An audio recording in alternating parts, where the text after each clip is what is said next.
आमदार चित्रा वाघ सध्या बोलतायत, थेट जाऊया. आवाज दाबायचा तुम्हाला अधिकार कोणी दिला? आम्हाला हलक्यात घेऊ नका हा मेसेज होता. पण या सटर फटर वटवागळ्यांना त्यांची लायकीच तेवढी आहे की कुठल्याही परिस्थितीतून घाणेरडं काहीतरी निर्माण करायचं आणि त्या ठिकाणी बोलायचं. आता त्यांनी माझ्यावरती इतकं काल घाण बोलल्या. अरे आम्हालाही घरदार आहे ना, आम्हालाही संसार आहे, आम्ही काय रस्त्यावर पडलोय? मग मी एकच प्रश्न विचारला, तो जो कोण त्यांचा नवरा होता त्याच्यावर उत्तर नाही दिलं त्यांनी. तो येऊन येऊन प्रेसला सांगतोय की कुणाच्या पण लेकरांवरती, मी परत सांगते, मी काल ट्विट करताना पण मला खूप दुःख झालं, आता बोलतानाही मला त्रास होतो, कारण त्या लेकराचा दोष नाही त्याच्यामध्ये. पण जिने जन्म दिला तिला तर अक्कल पाहिजे. तो बाप सांगतो DNA टेस्ट करा, DNA टेस्ट करा. तुम्ही आमचं बोलता, आम्ही तुमचं बोललो तर मग तुमच्यात आणि आमच्यात फरक नाही राहिला. म्हणून मला पुन्हा एकदा तुम्हाला हे सांगायचंय, ज्याची जेवढी लायकी तो तेवढाच विचार करतो. काल मला विचारलं गेलं, माझं नाव घेऊन बोलले म्हणून मी त्यांना उत्तर दिलं. तो विषय मी काढलाही नव्हता सभागृहात. हा विषय माझ्या सहकारी मनीषा कायंदे यांनी काढला. त्या दिशा सालियांच्या विषयावर बोलत होत्या. मीच नाही, माझ्यासारख्या आणखीन सहकाऱ्यांनी त्याच्यावर प्रतिक्रिया दिली. आणि त्याला बोलताना ज्या पद्धतीने अनिल परबांनी वोट करून चित्रा वाघ असं म्हटलं, तेव्हा त्यांना उत्तर देणं क्रमप्राप्त आहे. आणि जे मी बोलले त्याचा मला अभिमान आहे. महिलांना हलक्यात घेऊ नका हा स्ट्रॉंग मेसेज त्याच्यातून दिलाय. तुम्हाला काय, आमचा नवरा काय करतो, आमची पोरं काय करतात, तुम्हाला काय करायचंय हो? तुम्ही मुद्द्यावर बोला ना. हेच तर म्हटलं मी, तुम्ही आमच्या कॅरेक्टरवर बोलणार. हे कधी होतं सगळं? हे कुठल्या मानसिकतेतून होतं की तुमच्याकडे बोलायला काय नाहीये? तुमच्याकडे बोलायला काही नसतं त्यावेळेला असे मुद्दे उपस्थित होतात. प्रश्न साधा होता, विचारा उद्धव ठाकरेंना का दिली क्लीन चिट, हाच तर विषय होता. आणि मग त्याच्यामध्ये मला तर कीव येते की एवढा प्रगाढ पंडित, हुशार, विधिज्ञ माणूस, त्याला उत्तर देता नाही आलं, त्या सटर फटरांना पुढे केलं आणि पुन्हा तेच चित्रा वाघ. आणि मग किती पुरुष पायाला बांधले. अरे ही नीच प्रवृत्ती आहे. कधी थांबणार? पुरुष नाही यांच्यासारख्या, म्हणजे आता त्याला समजायला पण अक्कल पाहिजे ना. कारण यांच्या डोक्यात या घाणेरड्याशिवाय, स्त्री आणि पुरुषाला जोडण्याच्या शिवाय यांच्या डोक्यात काही नाही. म्हणून ज्याची जशी लायकी त्याच्या तोंडातून तेच येणार, हे मला या ठिकाणी सांगायचं. एक विषय फक्त, त्याच्यामध्ये मी हाऊसमध्ये होते, मला माहीत नाही, पण माझ्याकडे कंटेंट आला. त्याच्यात त्यांनी म्हटलं की या काय शिवसेना भवनावर गडाबडा लोळत होत्या, मला घ्या. अरे हॅलो, मला सांगायचंय, बरं झालं बोलल्या. अरे थोडी माहिती घ्या यार, त्यावेळेला तुम्ही नव्हतात. दस्तूर खुद्द शिवसेना प्रमुख उद्धवजी ठाकरे यांनी उबाठाचे आत्ताचे आमदार मिलिंदजी नार्वेकर यांच्याकडे माझ्यासाठी निरोप पाठवला होता की चित्राताई एकदा येऊन भेटा, तुमच्यासारख्या महिला आम्हाला आमच्या पक्षात पाहिजे. मी जाणं न जाणं हा नंतरचा भाग होता, पण त्यांच्या शब्दाला रिस्पेक्ट म्हणून मी नक्की गेले होते. मी नव्हते गेले, त्यांनी बोलवलं होतं मला. आणि याची विश्वासार्हता, याचा खरेपणा, त्यावेळेला एकनाथ शिंदे साहेब सुद्धा होते, कारण त्यांनी सांगितलं की एकनाथ शिंदे सगळं कोऑर्डिनेट करतील. त्यामुळे मिलिंदजी मला दुसऱ्या दिवशी एकनाथ शिंदेंकडे पण घेऊन गेले. मी म्हटलं मला विचार करू द्या, मी अजून ठरवलं नाहीये. पण ते म्हणले नाही तुम्ही. आणि त्यावेळेला आदित्य ठाकरे सुद्धा होते, हेही मला सांगायचंय. या सगळ्या घटना या सत्य आहेत. आता एकनाथ शिंदेंवर तुमचा विश्वास नसेल, मिलिंद नार्वेकर तर तुमच्याकडे, त्यांना विचारा. तेच मला घेऊन गेले. त्यांच्याकडे स्वतः उद्धवजी ठाकरे यांनी निरोप पाठवले की चित्राताईंना भेटायला घेऊन ये. आणि त्यांच्या शब्दाचा मान म्हणून मी तिथे गेले होते. एकच चांगली गोष्ट तिथे झाली की माझी खूप वर्षापासून इच्छा होती की मला बाळासाहेब जिथे बसायचे त्या खुर्चीचं दर्शन घ्यायचं होतं. आणि मी उद्धवजींना विनंती पण केली की उद्धवजी जिथं बाळासाहेब बसतात मला तिथं जाता येईल का? त्यांनी आदित्य ठाकरेंना सांगितलं. हे तुम्ही आदित्य ठाकरेंनाही विचारा. ते माझ्यासोबत एक लिफ्ट होती, तिथून मला घेऊन गेले आणि बाजूला जिथं बाळासाहेब बसायचे मी तिथे जाऊन पाया पडले, कारण माझी बऱ्याच वर्षापासूनची इच्छा होती, ती पूर्ण झाली. आणि हा सगळा घटनाक्रम बोलण्याआधी उद्धवजींना विचारा, आदित्य ठाकरेंना विचारा, मिलिंद नार्वेकरांना विचारा, आणि जमलं तर तुम्हाला शिंदे साहेब सुद्धा सांगतील, कारण ते सुद्धा त्याचा एक भाग होते. आणि म्हणून उठसूट काहीतरी बेछूट बोलायचं मी माझ्या एकटीसाठी नाही मांडले.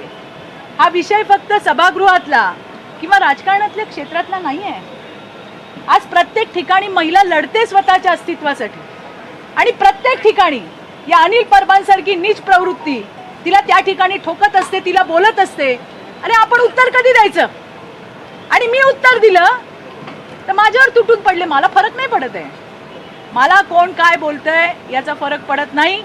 मला जे पटलं ते मी बोलले. पुन्हा सांगते, त्यांनी विषय काढला, त्यांनी माझं नाव घेतलं, त्यांनी असं बोट केला, बोला चित्रा वाघ बोलली, आणि त्याच्यात काहीच चूक नाही. तुम्ही जे सभागृहात बोललात त्यावरून सभागृहाची गरिमा कुठेतरी कोणाची? अरे मग गरिमा काय फक्त महिलांनी सांभाळायची? संजय राऊत बोलले. रोहिणी खडसे संजय राऊतनी तर बोलूच नाही हो. संजय राऊतांचा मराठी भाषेचा गरिमा, महिला सन्मान काहीतरी संबंध आहे का? काहीतरी संबंध आहे का? आजच त्या स्वप्ना पाटकरचं ट्विट बघा, तिला वाहिलेली शिव्यांची लाखोली दुनियेने वाईकली. त्या नीलमताई इतके वर्ष त्यांच्यासोबत काम करत होत्या, त्यांच्याबद्दल ते काय बोलले? त्यांनी महिलांबद्दल बोलू नये, आणि तो शहाणपणा तर त्यांनी मला शिकवूच नाही. मात्र ते रोहिणी खडसे असं म्हणतायत की मी तुम्हाला तेच म्हटलं, त्या खडसे असू दे रोहिणी, नाहीतर या सटर फटर वटवागळं असू दे, अरे ज्याची जी लायकी तो तेवढंच बोलणार. बरं मी बिग बॉसच्या स्टुडिओमध्ये आहे, तर खडसेंचे वडील पण तर तिथेच बसतात ना, मग ते काय करतात तिकडे? विरोधाला विरोध, वाईट वाटतं या गोष्टीचं. माझ्या एकटीसाठी नाही लढत आहे मी. आणि बघा, जबाबदारीने सांगते, याच्या आधी पण झालंय. आज जे सुपात आहेत ना ते उद्या जात्यात येणार आहेत, तुम्ही याबद्दल हे लक्षात मुख्यमंत्री ठेवा. आजच्या सुपातल्या बायका उद्या जात्यात येणार आहेत, आणि त्यामुळे ही लढाई ही फक्त माझी स्वतःची नाही. अरे या जगातल्या, या राज्यातल्या कुठल्या बाईला तुम्ही हलक्यात घेऊ नका, हेच मला सांगायचंय. आणि गरिमा फक्त बायकांना शिकवणार, पुरुषांना कोण शिकवणार? त्यांनी वाटेल ते बोलावं, मुद्दे संपले, आमच्या घरादारावर बोलावं.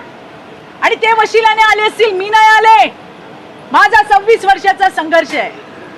आज मला त्या ठिकाणी माझ्या पक्षाने, मुख्यमंत्री देवेंद्रजींनी संधी दिली, त्याचं सोनं करण्यासाठी मी आली आहे.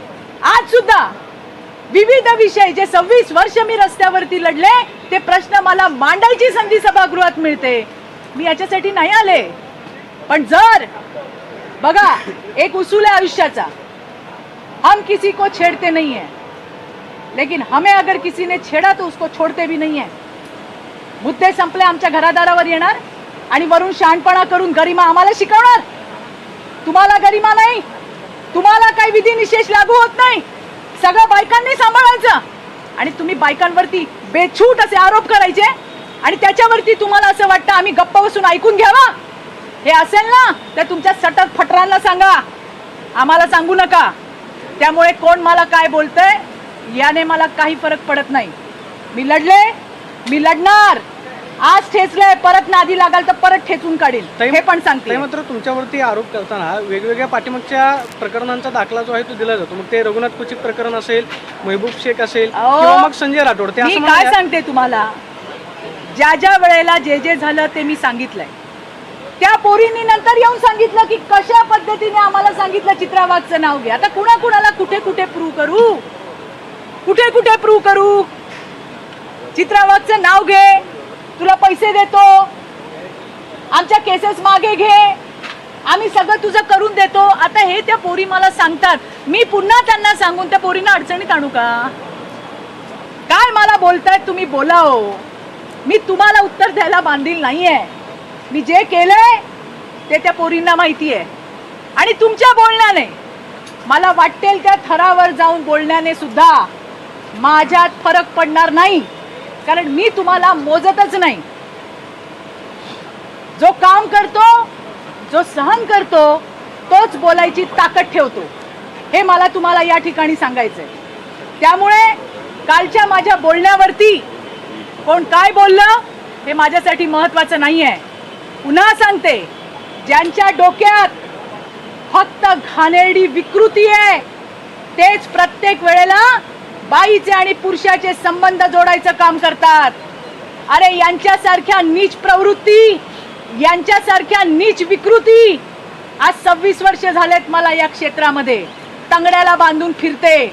आणि आभार पण मानायचे या सगळ्यांचे, या नीच लोकांचे, की यांच्यामुळे हे जसे हल्ले आमच्यावर करतात ना, यांच्या हल्ल्यांमुळेच माझ्यासारख्या हजारो महिला राज्यामध्ये अजून ताकदीने लढतात यांना उत्तर द्यायला.